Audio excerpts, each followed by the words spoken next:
ಸಾರ್ವಜನಿಕ ಆಸ್ತಿ ಹಾಗೆ ಸರ್ಕಾರಿ ಆಸ್ತಿ ಹಾಗೆ ಆವರಣಗಳಲ್ಲಿ ನಡೆಯುವ ಖಾಸಗಿ ಕಾರ್ಯಕ್ರಮಗಳ ಮೇಲೆ ಒಂದು ಹದ್ದಿನ ಕಣ್ಣಿಡಲಿಕ್ಕೆ ಅದನ್ನು ಕಾನೂನಾತ್ಮಕವಾಗಿ ನಿಯಂತ್ರಣ ಮಾಡುವ ಸಲುವಾಗಿ ರಾಜ್ಯ ಸರ್ಕಾರ ಹೊಸದೊಂದು ಕಾಯ್ದೆಯನ್ನು ಜಾರಿಗೆ ತರಲಿಕ್ಕೆ ಹೊರಟಿದೆ. ಸಂಪುಟ ಸಭೆಯಲ್ಲಿ ಮಸೂದೆ ಮಂಡನೆ, ಇದೇ ಅಧಿವೇಶನದಲ್ಲೇ ಮಸೂದೆ ಮಂಡನೆ ಮಾಡಲಿಕ್ಕೆ ಒಪ್ಪಿಗೆಯನ್ನ ಕೂಡ ಪಡೆದುಕೊಂಡಿದೆ. ಮೇಲ್ನೋಟಕ್ಕಂತೂ ಈ ಮಸೂದೆಯಲ್ಲಿ ಎಲ್ಲೂ RSS ಅನ್ನೋ ನೇರ ಪದಪ್ರಯೋಗ ಇಲ್ಲದೆ ಹೋದ್ರೂ ವಿರೋಧ ಪಕ್ಷಗಳು ಆರೋಪ ಮಾಡ್ತಿರೋದೇನು, ಈ ಕಾಯ್ದೆಯನ್ನು ತರಲಿಕ್ಕೆ ಹೊರಟಿರೋದೇನೆ RSSನ ಚಟುವಟಿಕೆಗಳನ್ನು ನಿಯಂತ್ರಣ ಮಾಡೋ ಸಲುವಾಗಿ. ಕಾಂಗ್ರೆಸ್ ಪಕ್ಷಕ್ಕಿರುವ ಸೈದ್ಧಾಂತಿಕ ವಿರೋಧ, ಅದರ ಭಾಗವಾಗಿಯೇ ಈ ಕಾಯ್ದೆ ತರುವ ಪ್ರಯತ್ನ ಮಾಡಲಾಗ್ತಾ ಇದೆ. ಒಂದರ್ಥದಲ್ಲಿ ನೇರಾನೇರವಾಗಿ ಗೃಹ ಸಚಿವರಾಗಿರುವ ಪ್ರಿಯಾಂಕ್ ಖರ್ಗೆ ಅವರು ತಮ್ಮ ಹಳೆಯ ಸಂಘರ್ಷವನ್ನು ಹೊಸ ಕಾಯ್ದೆಯ ಮೂಲಕ ಮುಂದುವರಿಸುವ ಪ್ರಯತ್ನ ಮಾಡ್ತಿದ್ದಾರೆ ಅನ್ನೋ ಆರೋಪ. ನಿಜಾನ? ಈ ಮಸೂದೆ ತರಲಿಕ್ಕೆ ಹೊರಟಿರುವ ರಾಜ್ಯ ಸರ್ಕಾರ, ಅದರಲ್ಲೂ ಕಾಂಗ್ರೆಸ್ ಪಕ್ಷ, ಅದರಲ್ಲೂ ಗೃಹ ಸಚಿವರಾದ ಪ್ರಿಯಾಂಕ್ ಖರ್ಗೆ ಅವರ ಉದ್ದೇಶ ಕೇವಲ RSS ಚಟುವಟಿಕೆಗಳನ್ನು ನಿರ್ಬಂಧ ಮಾಡೋದು, ನಿಷೇಧ ಮಾಡೋದು ಮಾತ್ರನಾ? ಅಸಲಿಗೆ ಇಷ್ಟೆಲ್ಲ ಸಂಘರ್ಷಗಳಾಗ್ತಾ ಇದ್ರೂ ಕೂಡ RSS ನೋಂದಣಿ ಅನ್ನೋ ವಿಚಾರ ಬಂದಾಗ ಅದಕ್ಕೆ ಉತ್ತರ ನೀಡದೇ ಇರುವಂತಹ ನಿರ್ಧಾರಕ್ಕೆ ಬರ್ತಿರೋದು ಯಾಕೆ? ಈ ಎಲ್ಲ ಪ್ರಶ್ನೆಗಳಿಗೆ ಉತ್ತರವನ್ನು ಕಂಡುಕೊಳ್ಳೋ ಪ್ರಯತ್ನವನ್ನು ಇವತ್ತಿನ ಮಹಾಭಾರತ ಚರ್ಚಾ ಕಾರ್ಯಕ್ರಮದಲ್ಲಿ ಮಾಡ್ತಾ ಹೋಗೋಣ. ಚರ್ಚೆ ಪ್ರಾರಂಭಕ್ಕೆ ಮುಂಚೆ ಈ ಬಗ್ಗೆ ಒಂದು ವರದಿ ನಿಮ್ಮ ಮುಂದೆ.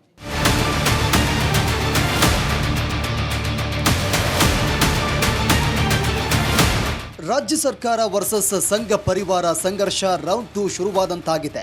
ಸಾರ್ವಜನಿಕ ಆಸ್ತಿ ಮತ್ತು ಆವರಣ ಬಳಕೆ ನಿಯಂತ್ರಣ ಮಾಡುವ ಸಲುವಾಗಿ ಹೊಸ ಮಸೂದೆ ಮಂಡಿಸಲು ಮೊನ್ನೆ ನಡೆದಂಥ ಸಚಿವ ಸಂಪುಟ ಸಭೆಯಲ್ಲಿ ಒಪ್ಪಿಗೆ ಪಡೆಯಲಾಗಿದೆ. ಇದು ನೇರ RSS ಚಟುವಟಿಕೆ ನಿಯಂತ್ರಣಕ್ಕೆ ಕಾಂಗ್ರೆಸ್ ಹುನ್ನಾರ ಅಂತ ಬಿಜೆಪಿ ಆರೋಪ ಮಾಡಿದ್ರೆ, ಮಸೂದೆ ಹಿಂದು ಮುಂದೋ ಗೊತ್ತಿಲ್ಲದೆ ಯಾಕೆ ಹಾರಾಟ ಅಂತ ಆಡಳಿತಾರೂಢ ಕೈಪಾಳೆಯ, ಹೀಗೆ ಮಾತಿನ ಸಮರ ಪ್ರಾರಂಭವಾಗಿದೆ. ನೀವು ಖಾಸಗಿಯಾಗಿ ಏನಾದರೂ ಮಾಡಿದ್ರೆ ನಮ್ಮ ಪರ್ಮಿಷನ್ ಅಗತ್ಯ ಇಲ್ಲ.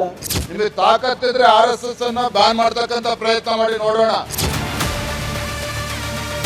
ಮಾತೆತ್ತಿದ್ರೆ RSS ಆದಾಯದ ಲೆಕ್ಕ ಕೊಡ್ಲಿ, ರಿಜಿಸ್ಟರ್ ಆಗ್ಲಿ, ಸಂಘದ ಪಥಸಂಚಲನಕ್ಕೂ ಅನುಮತಿ ಕಡ್ಡಾಯ ಅಂತ ಹೇಳ್ತಾನೆ ಇರೋ ಪ್ರಿಯಾಂಕ್ ಖರ್ಗೆ ಈಗ ರಾಜ್ಯದ ಗೃಹ ಸಚಿವರು.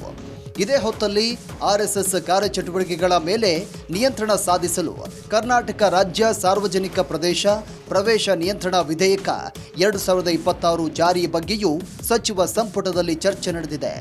ಇದು ಉದ್ದೇಶ ಪೂರಕ ಅನ್ನೋ ಆರೋಪ ವಿಪಕ್ಷಗಳದ್ದು. FCRA ಮೂಲಕ ವಿದೇಶಿ ಹಣ ಲೆಕ್ಕ ಕೇಳ್ತಿರೋ ಕೇಂದ್ರ ಬಿಜೆಪಿ ನೇತೃತ್ವದ ಸರ್ಕಾರ RSS ಲೆಕ್ಕ ಮಾತ್ರ ಕೇಳಲ್ಲ, ಕಾನೂನು ಅಂದ ಮೇಲೆ ಎಲ್ಲರಿಗೂ ಒಂದೇ ಅನ್ನೋ ವಾದ ಕಾಂಗ್ರೆಸ್ನದ್ದು. ಅಸಲಿಗೆ ರಾಜ್ಯ ಸರ್ಕಾರ ತರೋಕೆ ಹೊರಟಿರುವಂತಹ ಹೊಸ ಕಾಯ್ದೆ ಏನು ಹೇಳುತ್ತೆ? ಇದರ ಅಸಲಿ ಉದ್ದೇಶ ಏನು? ಬಿಜೆಪಿಗೆ ಇರೋ ಅನುಮಾನ RSS ಕಡಿವಾಣ ಸರಿನಾ? ಬನ್ನಿ ಚರ್ಚೆ ಮಾಡೋಣ.